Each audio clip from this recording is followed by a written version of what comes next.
散户能不能买在下跌的最低点，买了就涨？有没有一种交易方式可以让你的年化收益超过 20%？ 阿哲的回答是有的，而且已经被机构证实有效。它就是来自汤姆·迪马克的左侧交易，它的技术被许多顶级对冲基金采用，其中 SAC 资本在迪马克的技术指标帮助下，曾经取得过年化率超过 20% 的卓越成绩。阿哲愿称它为活着的传说。今天阿哲将分享他的 TD 交易系统中的一个抄底信号，最低点的秘密就是左侧交易，没有任何一种技术可以买在最低点，除了左侧交易。学会之后，他会告诉你，有的下跌是开始，有的下跌是结束。带给我们巨大多方利润的是下跌结束点，因为下跌结束后，接下来的所有行情都是上涨。那么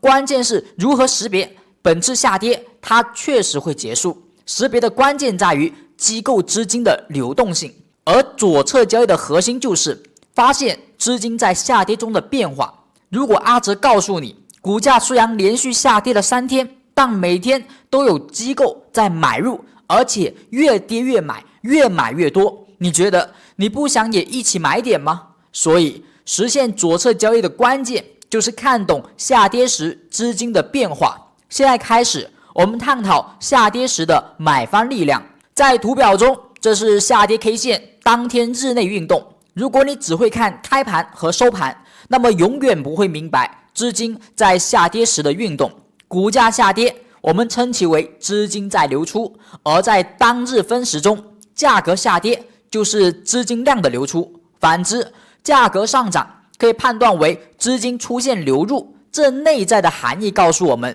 如果当天是下跌阴线，那么下影线就是多方买入资金的力度。所以如果一根关脚阴线，那么它的含义就是当天空方取得压倒性胜利，资金当天持续流出。而如果是带有长下影线的 K 线，就代表当天空方在强攻之后，资金在大幅流出之后，反而是受到了多方的强攻，资金出现大幅重新的流入。如果是在下跌低位出现，就意味多方大反攻即将展开。借此我们可以计算出下跌中股票内在的买方资金动能，公式就是当天收盘价减去最低价格，也就是影线的长度，它是下跌中资金的流入强度。而迪马克左侧技术告诉我们，下跌中如果出现连续3天流入资金增加，那么就是潜在谷底信号。我们可以发现，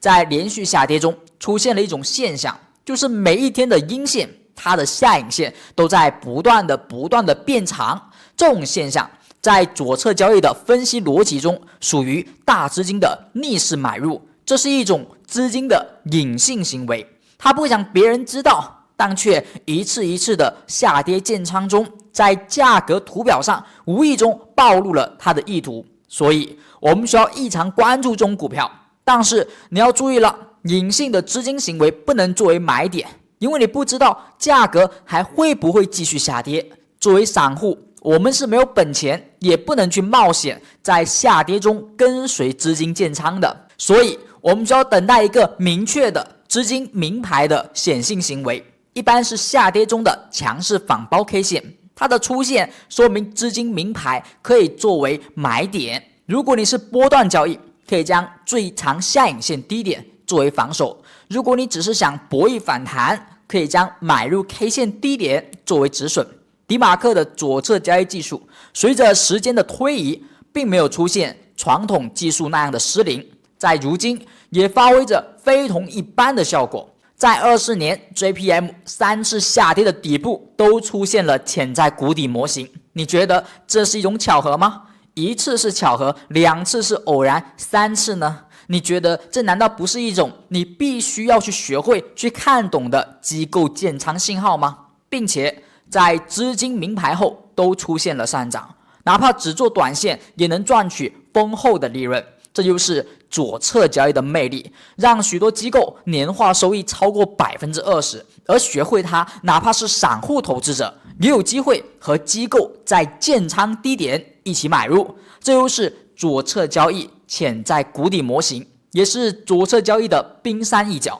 现在你学会了一种下跌停止技术，也可能是你首次接触的左侧交易技术。更多大师交易技巧，我们下周内部实密课程见。今天先到此结束，我们下期再见，拜拜。